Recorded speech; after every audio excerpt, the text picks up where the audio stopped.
तर्जुमान white house Karoline Leavitt ने कहा है कि सदर ट्रंप ने ईरान से मुतालिक तमाम ऑप्शन बदस्तूर खुले रखे हैं। कैरोलिन लेविट ने प्रेस ब्रीफिंग में कहा कि सदर ट्रंप ईरान की सूरत हाल का बगौर जायजा ले रहे हैं।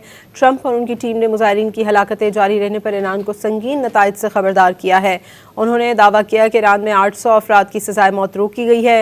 इक़्तिसादी दबाव बढ़ाने का अमल भी जारी है। दूसरी जानिब अमरीका ने ईरान की 12 कंपनियों और 11 ईरानी निजात पर नई पाबंदियां भी लगा दी हैं।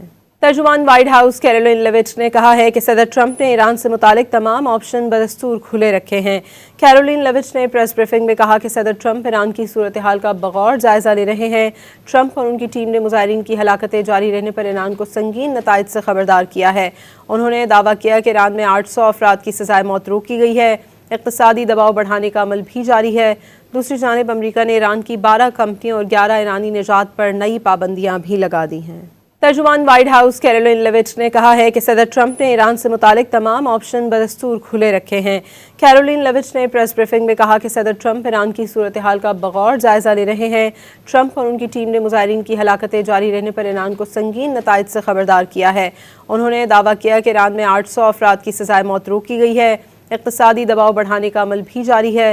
दूसरी जानिब अमरीका ने ईरान की 12 कंपनियों और 11 ईरानी निजात पर नई पाबंदियां भी लगा दी हैं।